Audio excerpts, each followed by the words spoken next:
Comme vous savez tous, nous allons bientôt arriver à une date fatidique qui est donc le 31 octobre, ce que l'on nomme Halloween, et je voulais vous expliquer les origines de cette fête.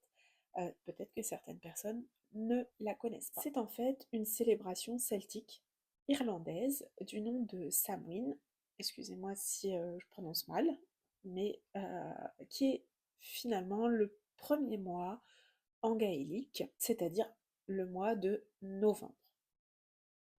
Elle est célébrée depuis 2500 ans maintenant.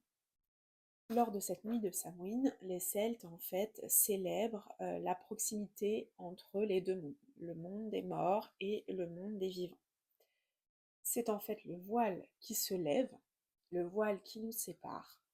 Cette fête est surtout connue aux États-Unis, mais elle n'a pas du tout son origine aux États-Unis. Donc je vous explique pourquoi. Tout simplement parce qu'au XIXe siècle, les Irlandais ont migré en masse vers les États-Unis et ils ont migré avec toutes leurs histoires et leur culture, et celle-ci a perduré là-bas. Ça, c'est une partie de l'histoire qui permet de vous expliquer les origines d'Halloween. Chez les chrétiens, ils célèbrent la Toussaint qui tombe le 1er novembre, donc c'est un jour férié, et c'est ce jour-là où on déclarait en fait les personnes saintes. Et après, donc c'était au XIIe siècle, le 2 novembre, nous avions en fait la fête des défunts. Maintenant, tout ceci s'est condensé, hein. Donc aujourd'hui, de ce fait, la Toussaint, la fête des défunts et la fête irlandaise celtique s'entremêlent. On parlera en fait de Eve of All the Lost Days, qui veut dire le soir de tous les saints. Ce qui donnera par la suite, vous l'avez compris, Halloween. Et tous les ans, il y a un symbole qui réapparaît, c'est cette fameuse citrouille, et moi je me suis demandé, mais pourquoi en fait ce symbole?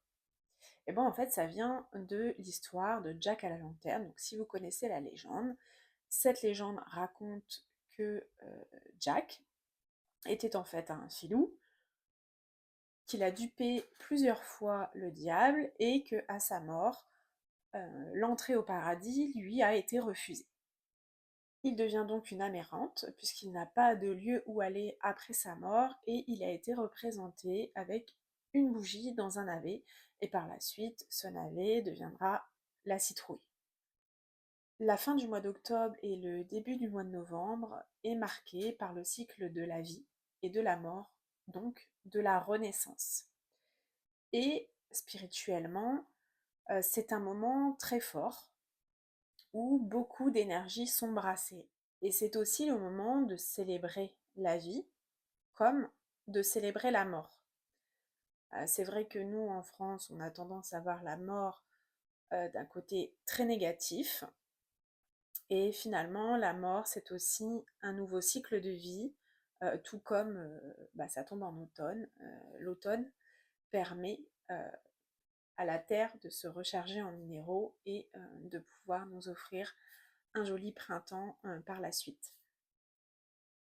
Nos potentialités psychiques sont vraiment à leur apogée en ce fin de mois d'octobre et début novembre, parce que c'est toutes les mémoires des peuples qui ont cru et qui croient encore en ces légendes, en ces histoires qui permettent de faire monter les énergies et aussi de mettre en évidence ce monde visible et ce monde invisible, ou en tout cas les liens qui nous unissent. Je vous invite fortement dans ces prochains jours à méditer, à parler aussi aux gens qui sont plus présents aujourd'hui à côté de vous, parce qu'ils le sont toujours, même si vous ne les voyez pas. Donc, n'hésitez pas à leur poser des questions, à leur transmettre tout votre amour. C'est important, ils en ont aussi besoin là où ils sont. Donc, célébrez le renouveau, le nouveau cycle qui arrive à vous.